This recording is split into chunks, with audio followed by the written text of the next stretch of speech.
Hey guys, I'm back. Thank you for joining me once again. Today, I thought we would finally do my Masdevallia culture video, which I've been promising for like months. And I think we're just gonna go ahead and do it. I had been procrastinating because I really wanted it to be like a well-researched, well-presented video. And I kind of just kept putting it off, and I thought I would just go ahead and jump on here and just do a bit more of like a casual, just culture video on my experience growing Masdevallias as a home grower. So it might not be as professional looking as I maybe hoped it would be, but I can always do an updated version of this video in the future. But you know, I thought we've waited long enough, so we're gonna go ahead and discuss Masdevallia culture today. And I'm going to talk about it kind of specifically for home growers. Not to say that this information won't still be useful to you guys if you're growing in a greenhouse or whatever, but I imagine that most of the people watching this video are probably those of us who have smaller collections and grow orchids at home. So that's kind of who I'm speaking to today. So yeah, another thing about this video, it's also not the best timing because I don't have much in bloom for Masdevallias right now. I was kind of hoping to have some Masdevallias in bloom to kind of show off and talk about in this video. But I do have one really gorgeous one in bloom right now that I can show you, and I've had lots of Masdevallias blooming over the past couple months, so I'll insert plenty of like photos and videos and stuff, so it'll still be interesting to watch. But this here is my Masdevallia Red Shine Sheila, which is actually a pretty beefy plant. I love how large and just vigorous looking it is. Let's just start off with some basic information. Masdevallias are most commonly found in like South America, and they are epiphytic in nature, but they can be seen kind of growing in like rocky, leafy areas, probably on the ground as well. They have singular leaves on their growths, and they lack a pseudobulb, which means that they don't have an apparatus for like storing water the way that some other orchids do that have really thick bulbs.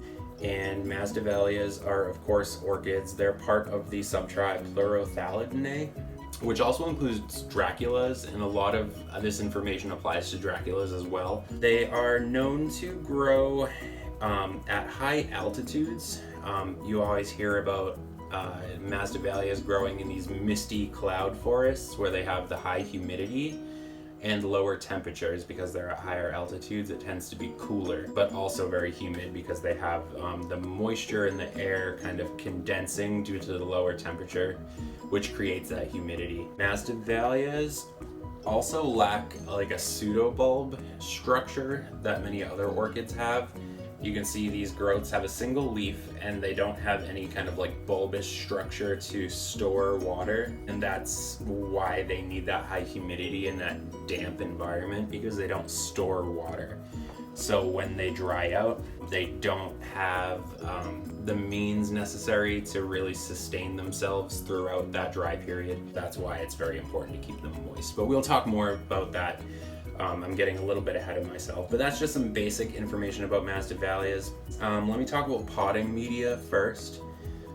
They can be grown mounted, and that's actually a great way to grow them. A lot of Masdevallias, not all of them, but a lot of them actually have pendulous flowers, and you really won't get a good display unless you have it mounted so the spikes can hang downwards. Many of them do have erect flower spikes, like this one. It's a very, very long flower spike that grows straight up, but you can grow them mounted. The problem with that, though, again, I'm kind of speaking more to home growers. Mounted orchids are very hard to keep hydrated in general across any genus, particularly for things like Masdevallias. You're going to have a hard time keeping that thing well hydrated. So if you want to mount it, I encourage people to experiment. It's always fun to try stuff like that, but you're going to have a hard time probably. So I would recommend potting them. They do fine potted. Most people will say sphagnum moss is kind of the foolproof option for Masdevallias. I am hesitant to use pure sphagnum moss for any orchid, no matter how much they like moisture and humidity, mainly because of, the reasons that people caution against sphagnum moss in any case. It breaks down fast, and although Masdevallias like to be pretty evenly moist most of the time, I still think sphagnum moss dries out a bit too slowly. I do think that it's good to let the media dry out slightly between watering, so I recommend like a fine bark or something, or a mix with some sphagnum moss and some perlite and bark as well, something like that. And clay pots are good because they kind of like breathe, but they also lose moisture as well, so that's something to think about too. Next thing I'm going to talk about is light. They are talked about as a lower light orchid, which they are. They are pretty susceptible to sunburn. They tend to grow lower in the trees, so closer to the ground, where they get more like diffused and dappled light. Here is an example of one that can take higher light. I know that because these leaves are thicker. Masdevallias that have a harder cuticle and like a tougher substance to the leaves tend to be able to take higher light. So if you're unsure, then that's one way to gauge it. I try to be a intuitive grower, and I like to be able to read plants that way and kind of infer things about their culture. But I do strongly recommend that you research your particular species of Masdevallia, because they can vary quite a bit. Some of them are much more temperature tolerant, some of them take higher light, so it is important to try to do a little bit of research about your particular Masdevallia. But the texture and substance of the leaves can tell you a little bit about it. But to give you some measurement of what type of light your Masdevallia might require, it can range anywhere from 1200 foot candles, which is about Phalaenopsis level light, all the way up to 34 or 3500 foot candles, which is Cattleya level light. So that really is quite a big range, depending on what type of Masdevallia or Dracula you have. So what I would recommend, if you grow in natural windowsill lighting, I would say a pretty safe bet, if you're not sure of the exact lighting requirements for your plant, I would recommend some good bright morning light. I would say maybe even direct morning light. If your temperatures are low, do not want these guys to get direct sunlight during like midday. So if you could orient your plant in such a way that it gets some direct light in the morning while temperatures are still low, and then bright diffused light for the rest of the day, I would say that's a pretty good bet. I grow under artificial lights. I have pretty powerful LEDs and some fluorescent T5 tubes as well. I position them on my shelves with my other orchids, but they are kind of off to the sides where they're not directly under the lights, but they're still, on my grow shelves. So they can take some pretty bright light, especially if you introduce it to them kind of slowly. They can adapt to it, and if you increase the light and push it a little bit, you will typically get more flowers. So it's something to think about, but definitely proceed with caution. Watering and humidity. So this is the thing that can kind of make or break it for you. So definitely you want to be careful with your watering. Take into consideration what type of media you're using. That can make a difference as to how often you might need to water. As a general rule though, I would say evenly moist most of the time. I do like to let mine approach dryness just to give it a bit of a wet-dry cycle, but you definitely want it to be more wet than dry. I would not let these get anywhere near drying out completely, but I think it's good for the roots to give it that slight drying period, but definitely water it again before it gets anywhere near completely dry. Water quality. Now, I won't speak too much to this. I know a lot of us are home growers with small collections. We don't all have the time to go to the trouble to test our water and set up a reverse osmosis systems and stuff like that. But Masdevallias do generally like low total dissolved solids and kind of a stable pH, typically on the lower end. Make of that what you will, but if you're serious about growing your Masdevallias, it is something I recommend you maybe look into on your own. And I'll probably do a more detailed video about that in the future, but I don't want to take too much time on that right now. But I will say that I keep some distilled water on hand. It's cheap at the grocery store. Every couple waterings, I will flush the pots out with that. Distilled water is more pure than your tap water, and it helps to wash out a lot of the junk that kind of collects in your potting media, so that's something I'd recommend as well. Now, humidity. This is the thing that makes everyone scared of growing Masdevallias, because you can't keep your house at 60% humidity. It's just not really possible. So that's kind of the barrier to entry most of the time with Masdevallias. But I do have one really simple hack for this.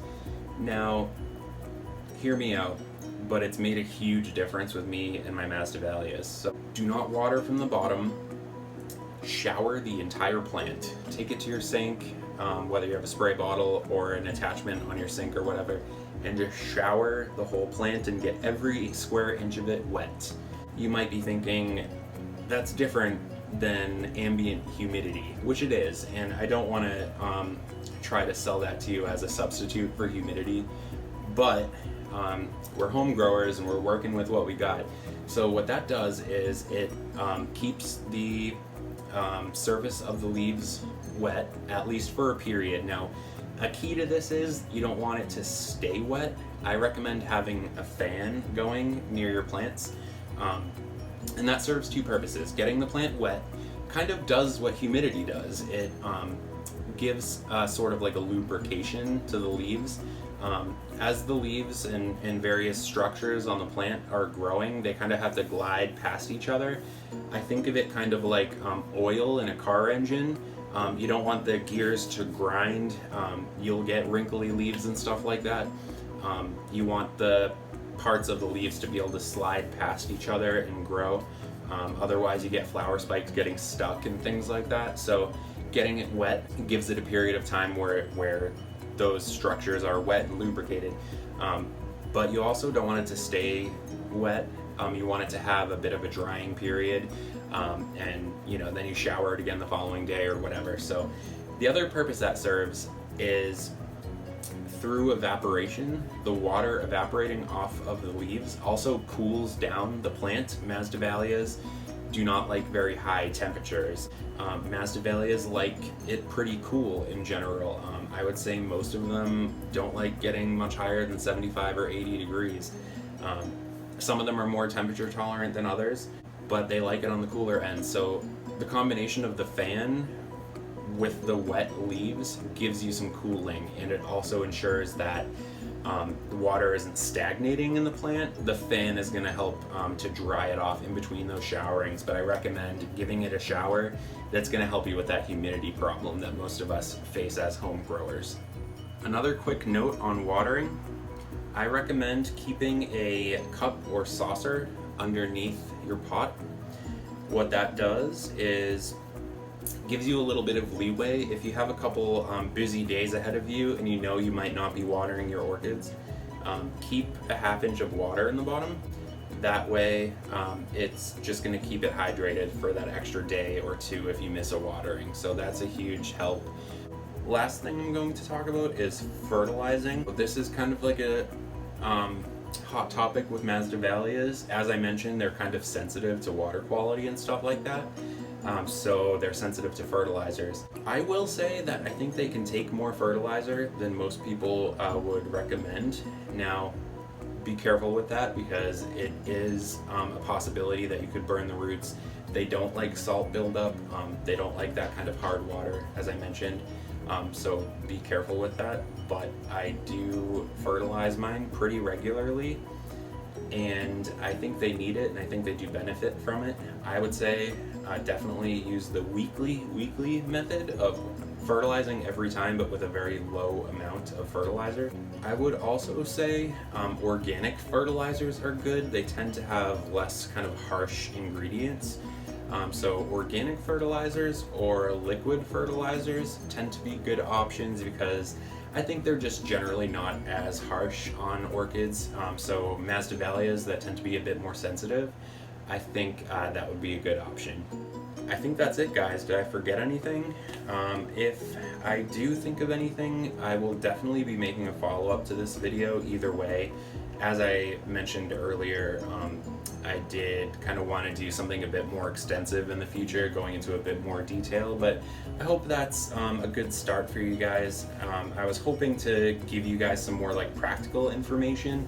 I didn't want to just regurgitate information that's on the AOS website to you guys, so I hope that giving you some of like my personal tips and stuff is interesting and useful for you guys. So good luck growing your Masdevallias. They're really awesome orchids and I wish I got into them sooner. I'm totally in love with them. They have some of the most interesting flower shapes and colors out of any orchid. So I really encourage you guys to give them a shot. Even if you're a home grower, don't be scared. You can grow Masdevallias. So thank you so much for watching. I'll see you guys soon. Bye.